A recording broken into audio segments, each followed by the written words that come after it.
I'm Marcus Aurelius Anderson, and this is another installment of Octanon Verba's Warrior Wisdom. In these shorter solo episodes, I'll highlight lessons from warriors past and present from the battlefields of Italy, Greece, Japan, and the Middle East to more modern-day warfare, including tactics seen today in business, society, and culture.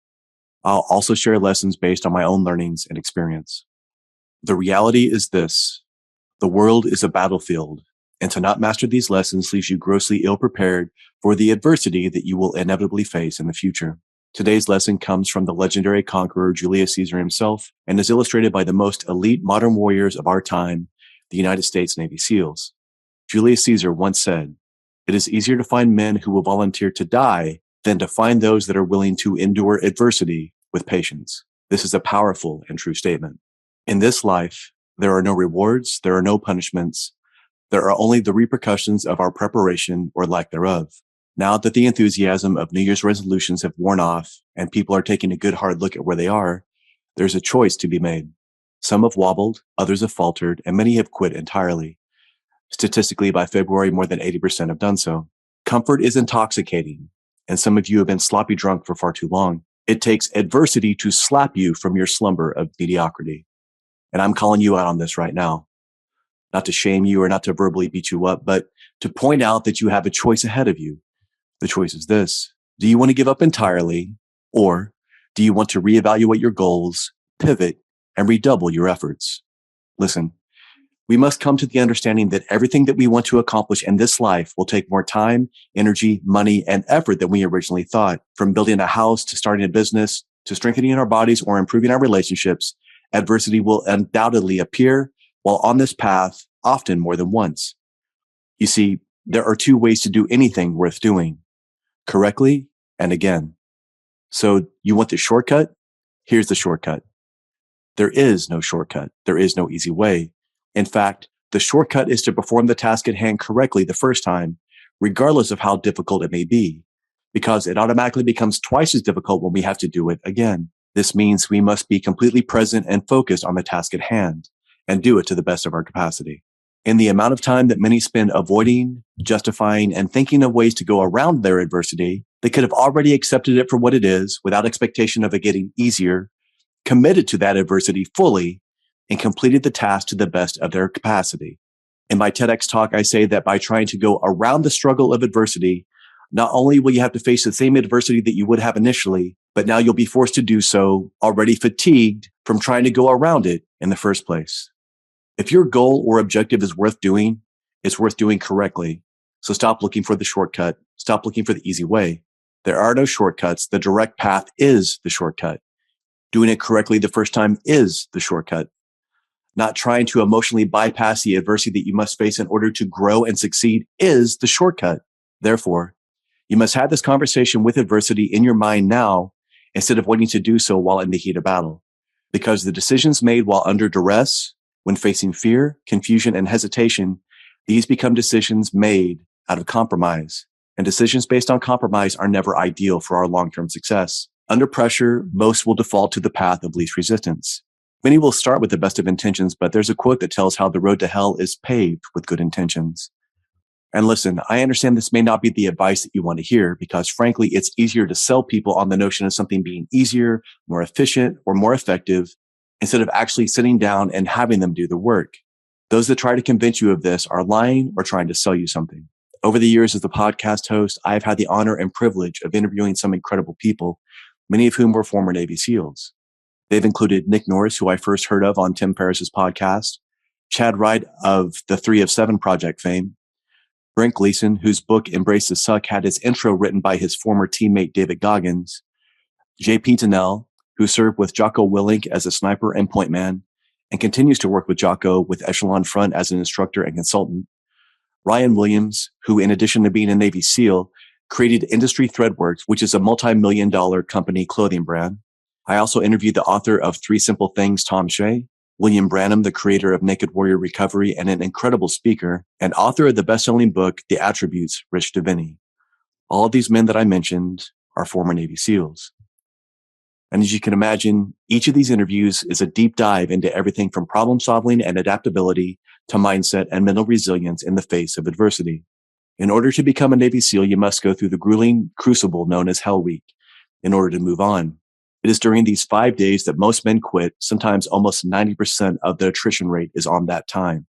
Everything from surf torture in the freezing water to sleep deprivation, because there was no sleep that week, pushes each man to his limits and beyond. Now, when I asked each of these warriors how they were able to continue to push themselves in such extreme conditions, they all said essentially the same thing. And their answer goes something like this. If you start thinking about Friday on Monday, then you'll be overwhelmed and eventually quit around Wednesday, meaning about halfway through. Their secret? They all said that they just thought about the task at hand and committed to it with everything that they had and let everything else out of their control go. Chad Wright mentioned that there was not one single evolution of Hell Week that would break you if you were doing just that single event. It was the uncertainty of the future that broke men. It was the not knowing of what was next, not knowing of what they would be forced to do, not knowing what the distance of the run or the ruck march or the swim was that overwhelmed those that quit. William Branham said, the key is not to think about the next day, the next night, the next task, or even the next hour. It was about focusing on just this step and this breath.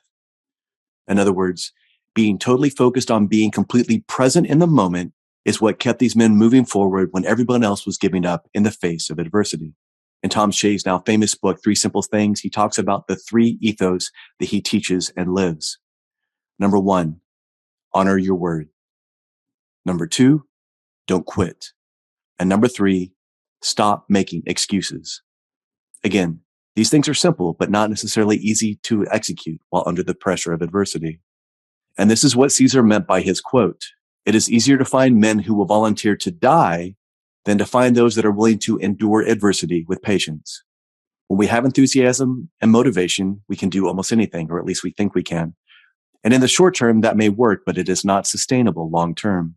To be able to endure adversity with patience, as Caesar said, means that we must continue on beyond the point of feeling tired, beyond the point of being uninspired.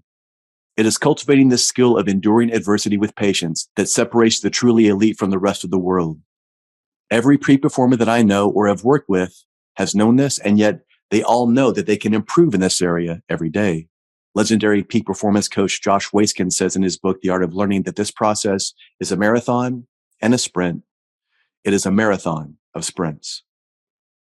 I urge you to listen to this episode again and take some notes. And in the meantime, these are your after action items for this lesson. Number 1, where are you now in regard to your long-term goals? Have you wobbled or strayed from the path? Have you quit altogether? Give yourself a score from 1 to 10 right now on how well you're doing, and be brutally honest when doing this. Number 2, taking a good hard look at where you are currently, ask yourself, what is one small thing that I can do or begin to do right now to get back on track? Think of what those actions may be, explore them, and begin to take action, even if it's sloppy or ugly in the beginning. Number 3, understand. If everything is a priority, then nothing is a priority. Most people try to do too many things, which means they're not present, which means instead of having to do it once, they have to do it again and again. What if what you focused on was just the 1 or 2 big goals that you had on your list, and then you redoubled your efforts to work with those with aggressive patience? Remember, there are 2 ways to do anything worth doing correctly and again. How much time, money, and energy would you save if you could accomplish those small things that truly made the needle move in a significant way every single day? Finally, number 4, keep in mind that everyone, no matter how rich, famous, or successful, has a difficult time with this to some degree. In other words, it's not just a battle that you have to face. Everyone has a tough time enduring adversity. Remember that if you can cultivate the skill to endure adversity with patience, it will put you with the elite who do this every day. This gives you a huge advantage in any arena that you enter. With the will that is built from this skill and with a long enough timeline, you can literally accomplish anything that you work towards. Thus endeth the lesson. If this episode resonates with you, share this lesson on social media and with others that need to hear it. Until next time, live a life of actions and not words. Live a life of Octa, non verba. Thank you for listening to this episode of Octa Non Verba. If If this message resonates with you, please share it out with others on social media. Hit that subscribe button and leave a review for the show anywhere you listen to podcasts. To learn more, please go to MarcusAureliusAnderson.com and join his Octa Non-Verba Inner Circle to get exclusive content, news, and information. Until next time, remember, talk is cheap. Live your life based on actions, not words.